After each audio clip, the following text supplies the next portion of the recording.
ചരിത്രത്തിലാദ്യമായി പൊന്നാനിയിൽ LDF വിജയിക്കുന്ന സാഹചര്യമാണെന്ന് CPM ജില്ലാ സെക്രട്ടേറിയറ്റ് അംഗം അഡ്വക്കേറ്റ് PK ഖലീമുദ്ദീൻ. BJPക്ക് നിയമസഭാ തെരഞ്ഞെടുപ്പിനേക്കാൾ വോട്ട് വർദ്ധിക്കുമെന്നും ഖലീമുദ്ദീൻ. LDFന് മേൽക്കൈയുള്ള പൊന്നാനി, തൃത്താല, തവനൂർ മണ്ഡലങ്ങളിൽ വലിയ മാർജിനിലുള്ള ലീഡാണ് പ്രതീക്ഷിക്കുന്നത്. UDF MLAമാർ പ്രതിനിധീകരിക്കുന്ന കോട്ടക്കൽ, UDF എന്നിവിടങ്ങളിൽ LDF ഒപ്പത്തിനൊപ്പം എത്തുകയും താനൂർ, തിരൂർ മണ്ഡലങ്ങളിൽ ഭൂരിപക്ഷം ലഭിക്കുകയും ചെയ്യും.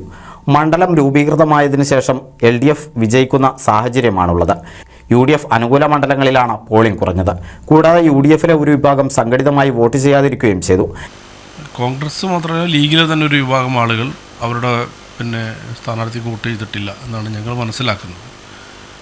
BJP പൊതുവെ നിയമസഭാ മണ്ഡലങ്ങളിൽ കഴിഞ്ഞ നിയമസഭാ തെരഞ്ഞെടുപ്പിൽ കേരളത്തിലാകെ BJPയുടെ വോട്ട് UDFിന് അനുകൂലമായി ചെയ്തിട്ടുണ്ട് എന്ന് വോട്ടിംഗ് ശതമാനവും വോട്ടിംഗ് റിസൾട്ട് നോക്കിയാലും കാണാൻ കഴിയും. അത്തരത്തിലുള്ളൊരു BJPയുടെ ഏകീകരണം UDFിന് അനുകൂലമായിട്ടില്ല എന്നാണ് ഞങ്ങൾ മനസ്സിലാക്കുന്നത്. അതുകൊണ്ട് തന്നെ BJPക്ക് പരമ്പരാഗതമായി കിട്ടേണ്ട വോട്ടുകൾ കിട്ടുന്ന സാഹചര്യം ഉണ്ടാവുകയും ചെയ്യുമ്പോൾ അത് UDFിന് നിലവിൽ ലഭിക്കുന്ന വോട്ടിൽ കുറവുണ്ടാകും. കഴിഞ്ഞ നിയമസഭാ തെരഞ്ഞെടുപ്പിൽ കോൺഗ്രസിന് ലഭിച്ച BJP വോട്ടുകൾ BJPയിലേക്ക് മടങ്ങിയെത്തുന്ന സാഹചര്യമാണെന്നും മതന്യൂനപക്ഷങ്ങൾ കഴിഞ്ഞ തെരഞ്ഞെടുപ്പിന് വിഭിന്നമായി LDFന് അനുകൂലമായി വോട്ട് ചെയ്തതായും ഖലീമുദ്ദീൻ പറഞ്ഞു.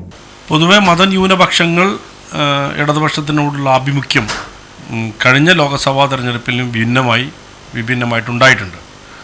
അതിന് കാരണം മോഡിയുടെ ഫാസിസ്റ്റ് ഗവൺമെൻറ്റിനെ ചെറുക്കുവാൻ യഥാർത്ഥത്തിൽ ആത്മാർത്ഥമായി ശ്രമിക്കുന്നത് ഇന്ത്യയിലെ ഇടതുപക്ഷമാണ് എന്ന ബോധ്യം ജനങ്ങൾക്കുണ്ടായിട്ടുണ്ട്.